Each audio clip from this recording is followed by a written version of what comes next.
If we apply some load on a clayey saturated soil, so because of that pore water pressures are built up in the soil. Now if we are talking about just after the application of this load, so the pore water cannot move out of the soil, so the conditions will be undrained.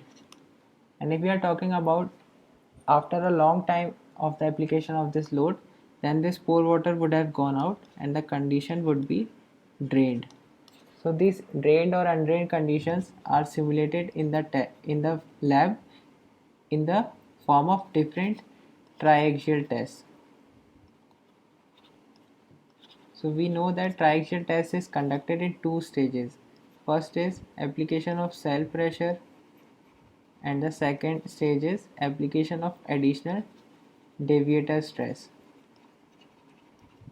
So in the first stage, when we apply the cell pressure, because of that equal amount of pore water pressure build up in the soil. Now there can be two things. We can keep the drainage line open or we can close this drainage line. If the drainage line is open, then the soil will be consolidated and the volume change will happen. That means the volume will decrease. Or if the drainage line is closed, so in that case soil will be unconsolidated because no consolidation can take place unless the water moves out, and the volume change will also not happen, that means no volume change. So this is about the first stage. In this stage we see whether the soil is whether the soil is consolidated or it is unconsolidated. So it simulates the field condition, that means before the application of our actual load whether the soil is consolidated or unconsolidated, that we simulate in the first stage of the test. In the second stage we simulate the actual application of the load, that means when we apply deviator stress, so because of that shear stress build up in the soil. And here also, now depending upon the first stage, here also we can keep the drainage line open or closed, because here also pore water pressures will build up. Now in the second stage this pore water pressure can either be positive or it can be negative, that we'll see later. But for now let's see if the drainage line is open, so the condition will be drained, or if the drainage line is closed then the condition will be undrained. So this second stage of the test simulates the condition when in the field we make our actual construction. So because of that construction, what is going to be the condition of the soil, if it is drained or it is undrained, that we try to find out in the second stage of the test. So depending upon these conditions there are three types of triaxial tests. That means in the first stage drainage line is open or closed, or in the second stage drainage line is open or closed. So if in the first stage drainage line is closed, so the soil will be unconsolidated, and in the second stage also if the drainage line is closed then the soil will be undrained. So this test is known as unconsolidated undrained test, that is UU test. Second test can be if in the first stage we keep the drainage line open, so the condition will be consolidated, the soil will be consolidated. In the second stage we keep the drainage line closed, so the soil will be in undrained condition. So this test is CU test or the consolidated undrained test. In the third stage we keep the drainage line open in the first as well as in the second stage, though the condition here are consolidated and drained, and this test is called as CD test, that is consolidated drain test. This first test is a very quick test that it takes 15 minutes to complete. Second test is comparatively bigger, it takes 24 hours for the first stage, that is for consolidation, and it takes 2 hours for the second stage. And this third test takes a lot of time, it takes around 2 weeks to complete. So these are the three type of tests, and we will see here them one by one. First is the unconsolidated undrained test, or we call it as the UU test, and it takes around 15 minutes to conduct the test. So for this test we take at least 3 samples, and these samples will have identical void ratio, that is initial void ratio and initial water content. So this will be same. Now what we do in this test, we apply cell pressure and then we apply deviator stress, but we are not allowing the pore water to go out, so the conditions are undrained and no volume change can happen. And if no volume change can happen, that means the soil will be unconsolidated. So these are the results that we obtain. So this blue one is the total stress envelope, and blue circles are the Mohr circles for total stress analysis, and black one is for the effective stress. So what we observe here, that when we conduct the test at different cell pressures, that is for let's say first sample it is sigma 31, for second sample it is something else, but the dia of this circle remains the same. And if dia of the circle is the same, it means that the envelope will be a horizontal line. This total stress envelope is a horizontal line, and shear strength of the soil will just be equal to Cu. That means the phi is equal to 0, and this Cu is equal to sigma 1 minus sigma 3 upon 2. So why is it happening? Because these samples have same initial void ratio and same water content, and we are not allowing any consolidation. So whatever shear strength was there initially, it is going to remain the same. So this initial shear strength is same for all the samples, and that's what the shear strength that we find out using this test. That's why this line remains horizontal. Now what if we conduct this test for effective stress? So we know that effective stress is the difference of total stress minus pore water pressure. It means that what we do for different samples, we apply different values of cell pressure. So what happens when we increase the cell pressure? So what will happen? There will be same increase in the pore water pressure, and the effective cell pressure or the effective stress in soil is going to remain the same.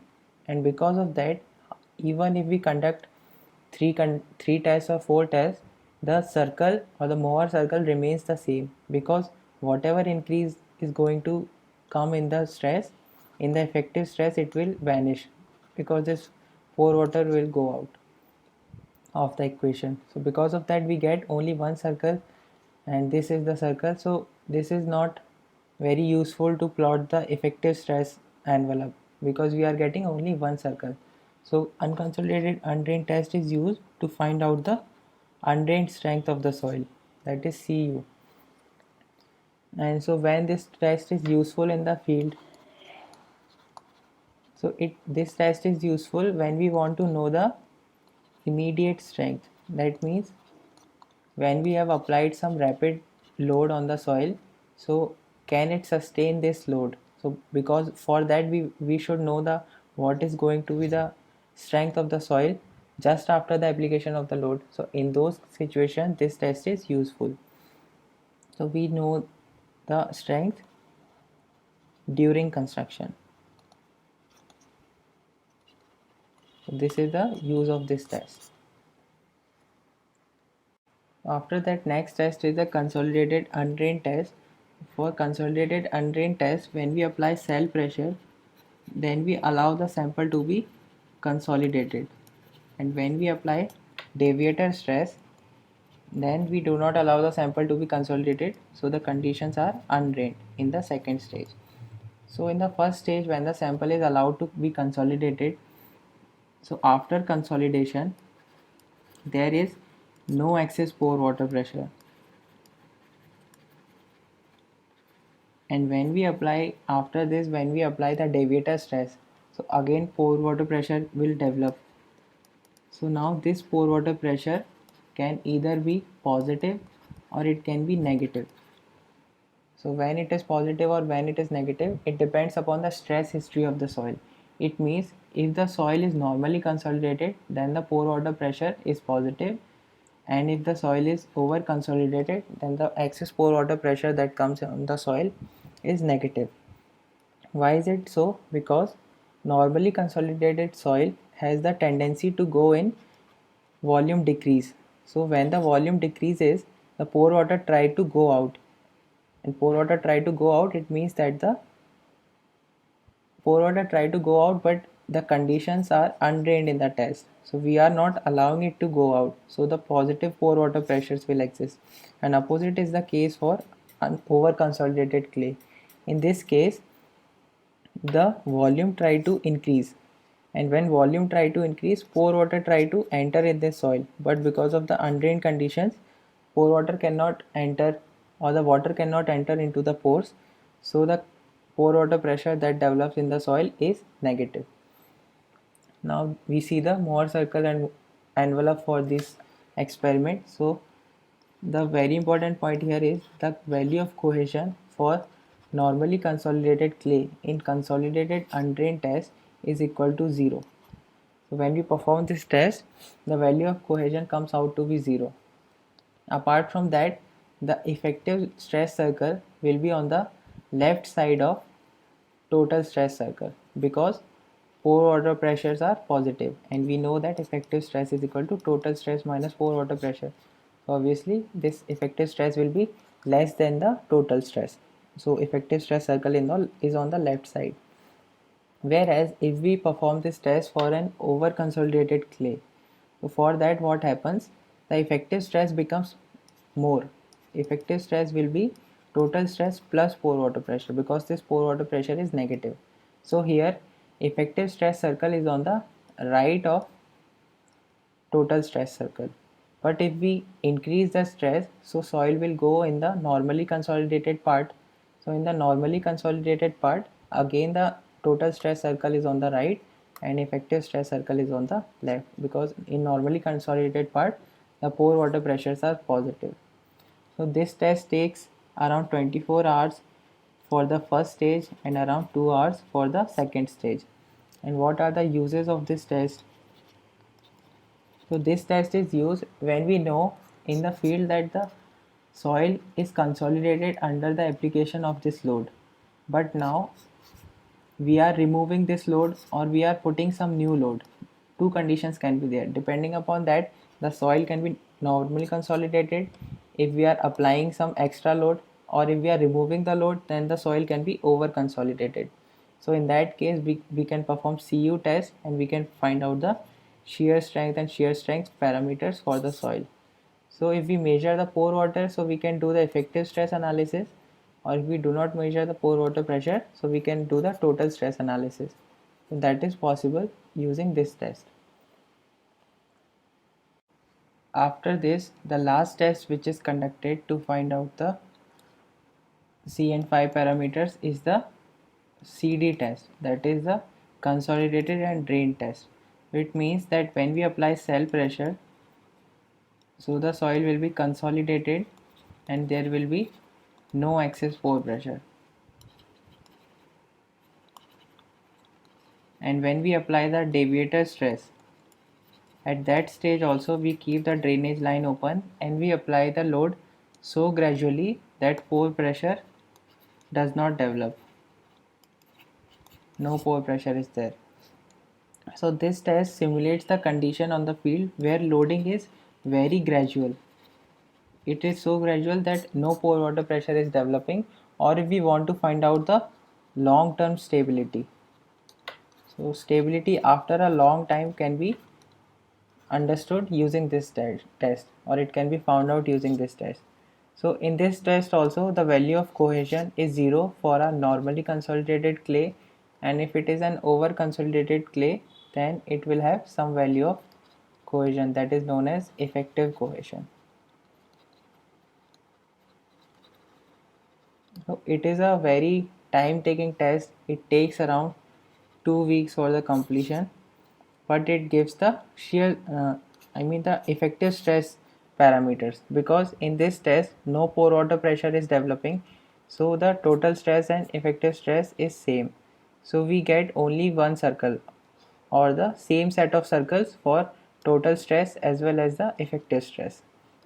If we want to find out the effective stress parameters for that condition, this test is very suitable, and using the CU test also we can find out the effective stress parameters. So this is all about the tests which are conducted using the triaxial apparatus, and next we will see the stress strain relationships of clayey soils and about the volume change, how the volume changes in these soils.